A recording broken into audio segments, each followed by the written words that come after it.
Hideo Kojima's open worlds are fascinating because they completely feel different from what most modern games are trying to achieve to a respective standard.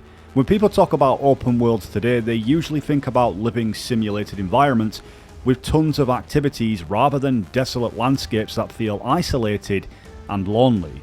No matter the genre, whenever it be a crime action open world game like Grand Theft Auto, or fantasy worlds like the Elder Scrolls series and The Witcher, we think of a world packed with random encounters, NPC reactions and branching systems, and unpredictable events, and environments that all constantly react to the player in real time, opposed to just being clearly scripted. Hey, Raiders! How about a proper fight? You asked for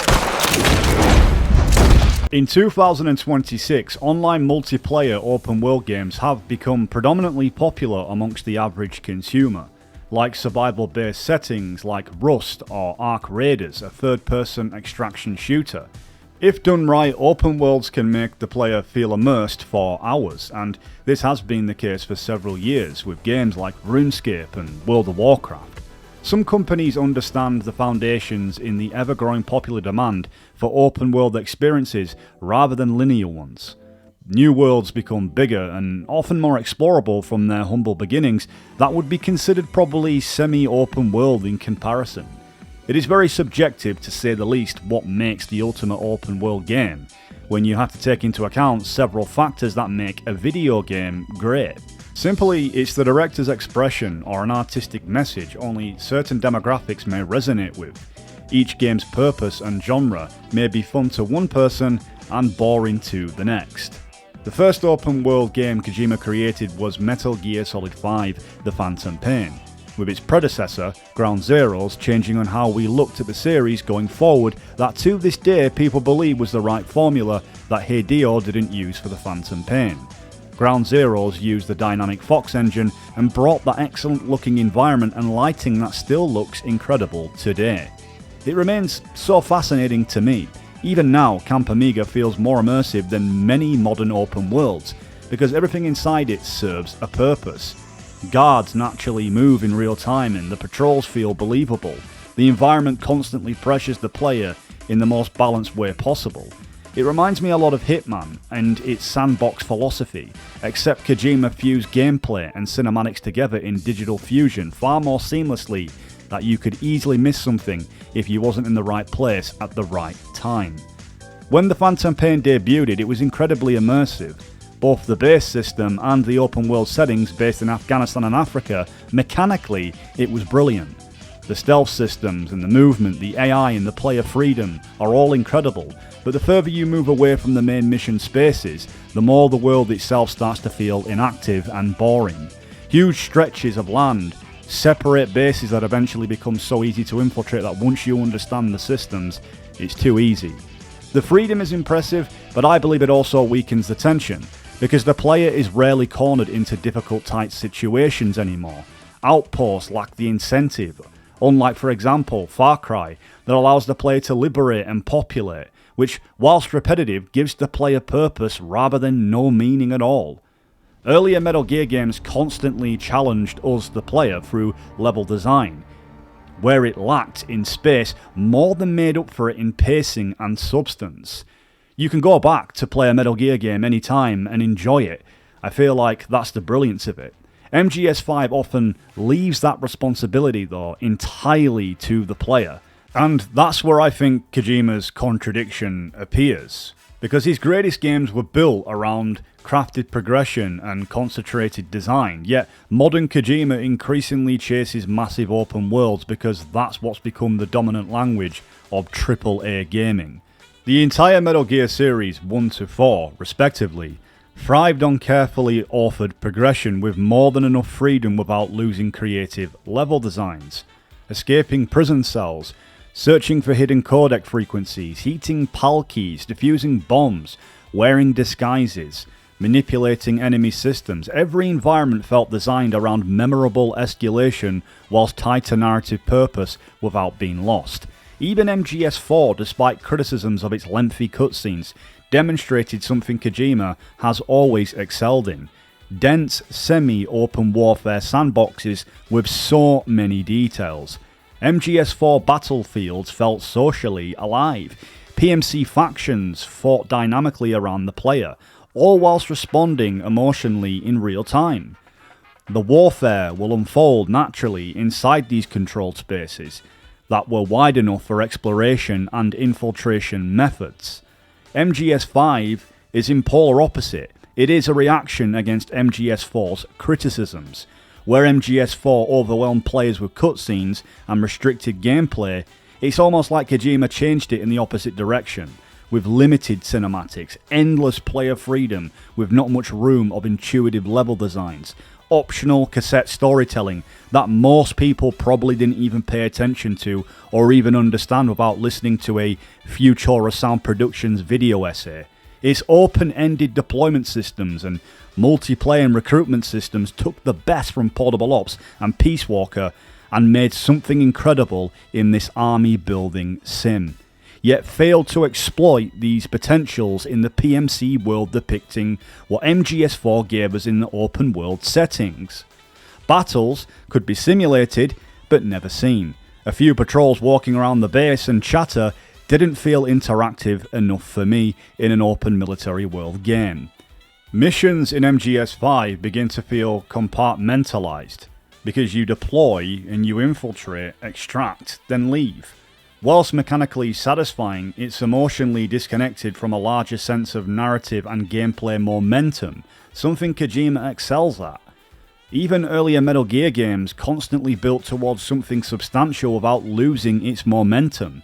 And MGS5, alongside its cutscenes and missions, can sometimes feel like an isolated task rather than chapters in a tightly escalating journey. The main narrative lands us in a scenario that are welcoming components, yet the side missions feel very scripted and awfully repetitive. As it stands as an open world, it lacks in comparison to already pre-established games that just simply did open world games far much better.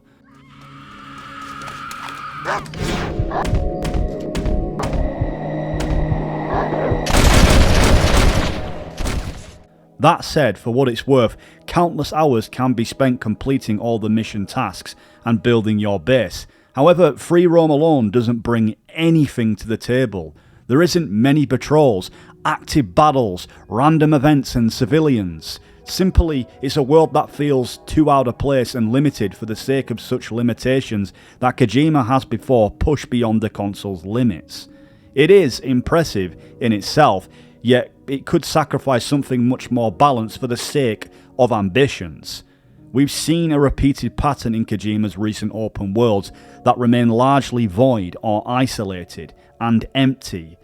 From social perspectives within interactivity, rather than incredibly immersive environmental components that take the spotlight in his games. What emerges, as several people have explained, is how MGS5 and Death Stranding feel very familiar. Not just memetically, as we know Kojima often connects his past works into his new ones, is that both games share key fundamental purposes, particularly within infiltration, weapon upgrades and base sim mechanics. But at its core, it's a world, and it's large and expansive, but it goes on for miles without much engagements within its exploration. Aside from point A to point B, it's a world without anything truly unfolding. Although with such criticisms, it is fair to say that Death Stranding does have moments where things do unfold, as we see other players' structures and so forth, and when we build stuff we can see it assemble in real time. Games like Grand Theft Auto 5 or Red Dead Redemption 2 constantly generate friction around the player, because random encounters will all unfold naturally. NPCs will react unpredictably, and violence can break out unexpectedly, and strange conversations will happen on roadsides or anywhere random. You could say the player feels embedded inside an ongoing simulation that exists beyond their direct involvement, something I believe Ground Zeroes was edging to. The Phantom Pain rarely achieves this outside its mission spaces. The open world often functions more like connective tissue between excellent sandbox outposts rather than a cohesive living environment that would have been suited as a semi-open environment to play around in. In many ways, it remains one of the greatest stealth systems ever created, period.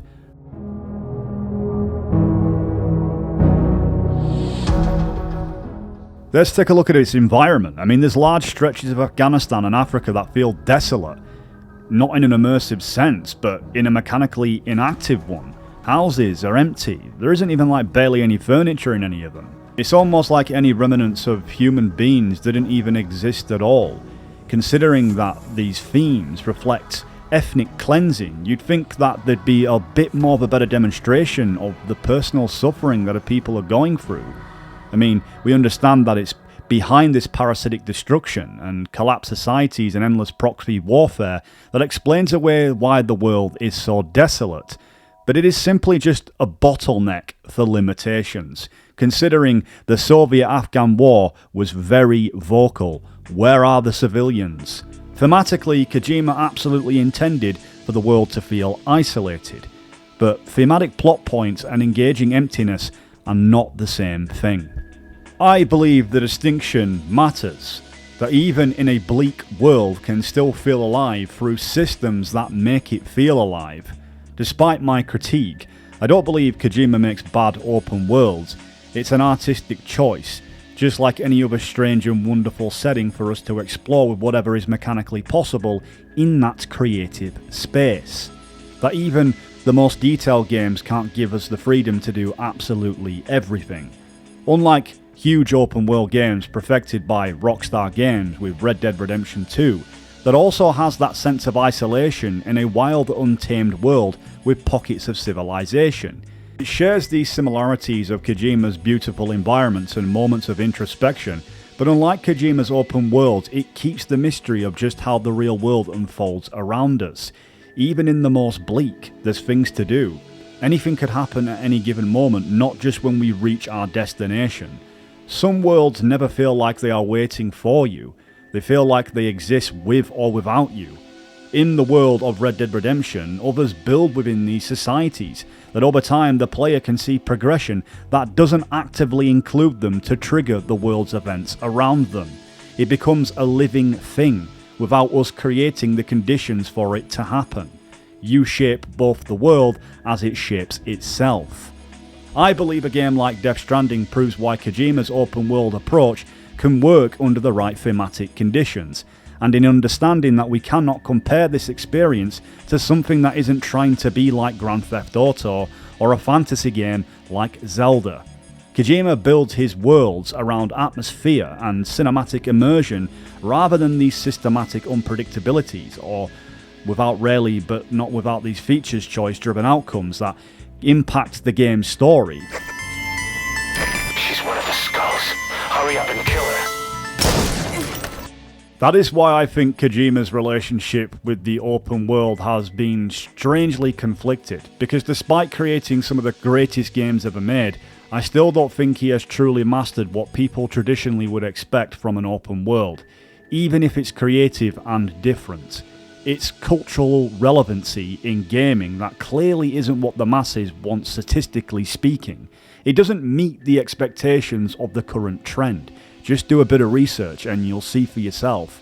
Just as back in 2008 when MGS4 was in the screens of FPS shooters, they were all the rage, rather than just third-person games alone. Yet that willingness to remain creatively uncompromising, I believe, is precisely why Kojima remains so important to an oversaturated industry. Some of the most immersive games ever made are technically empty. I mean, look at the Fallout series. Ico is isolated and quiet, but every inch of that castle feels purposeful to escape the isolation, even in its linearity. Journey is minimalistic, but the emptiness is emotional. Even The Legend of Zelda: The Breath of the Wild understands that isolation works when you constantly discover new things out of curiosity. The world feels alive because exploration itself has meaning in emptiness. It's still a feeling, albeit in its own emotions, but games like Silent Hill, whilst not massively open world with linear paths, I believe evokes purpose in desperation and depression. The will of the human nature expressed through subjective art forms. Empty worlds can absolutely work, but they need purpose.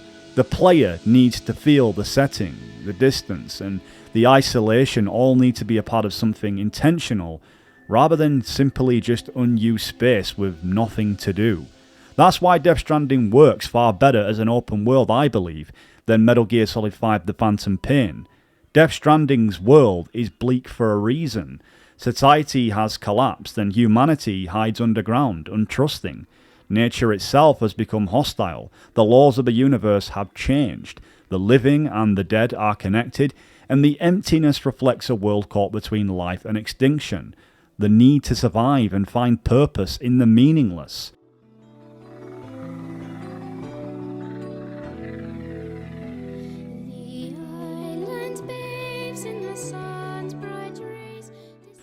And traversal becomes the main gameplay component because every journey is more important than the destination. In the weather systems it has, and the unstable terrain and landslides and rivers and timefall constantly force the player to think about movement itself. The isolation does have mechanical purposes, at least within its environments. Hideo Kojima has openly acknowledged this in interviews surrounding Death Stranding 2 on the beach, admitting the first game had major drop-off points. Moments where players' engagement collapsed because the pacing became far too demanding or too slow for wider audiences, with some people giving up halfway through the game. The sequel was designed to keep momentum flowing, so better that Kojima found the perfect balance in this empty world to make it cohesively work. Alongside the narrative, the brilliance is that it introduces more action and cinematic moments without losing the loneliness that defines Death Stranding. And for once and for all, the level designs mirrored something we was all too familiar with, closely resembling Kojima's magnus opus, the MGS series. We still deliver important materials, but along the way we are confronted with incredible moments that combine the best of tactical espionage delivery action. The world no longer feels like something you're fighting against just to reach the fun parts. Kojima seemingly is finding the balance within these mediums to keep the open world freedom whilst keeping structured level design akin to the best that linear games often offer. Whenever you're a fan of Hideo Kojima's games and themes, or just an average gamer who wishes to try something new, many have, unlike its predecessor, really appreciated Death Stranding 2 that will most certainly go down as a cult classic. The world of Death Stranding evokes exactly the emotion Kojima intends, that perseverance and determination to find purpose in an isolated world, to try connect with many people as possible, whilst confronting those who don't wish to connect. But even then, the same problem, I believe, still returns when the main story ends. After the incredible missions, the emotional moments, and that beautifully directed set pieces all fade away. The open world becomes repetitive again. Deliveries get boring fast, and outside of the main narrative, there are very few dynamic moments that genuinely surprise the player. Truth be told, I only bought a PS5 just so I could experience Death Stranding 2, and I spent 3 whole days without any sleep to complete the game. And in doing so, I was absolutely enthralled, mesmerised. It brought me to tears, in fact. But when it came to filling in loose ends, whilst I had fun temporarily for a few hours, I haven't returned to the world of Death Stranding ever since, and in fact I've just found myself playing games that Hideo Kojima has made years ago. I found the building and the infrastructure mechanics can be really fun, but to me, Death Stranding was fun as a standalone experience alongside the story, rather than aimlessly wandering around the world for its free roam unlike any other open world game I've played. But like I said, it's all subjective. When Kojima's open worlds feel mechanically repetitive, they still remain artistically unforgettable. Kojima's imagination is something only few directors would ever dare attempt in a world like today. Kojima's greatest works, I believe, were built upon linearity and semi-open environments full of concentrated substance. But that's just my thoughts. You guys let me know what you make of Kojima's worlds, and would you like to see him go back to his roots, or do you prefer this new and improved Hollywood Kojima and his new creative direction? Thank you all for watching, and I'll see you later. The loneliness.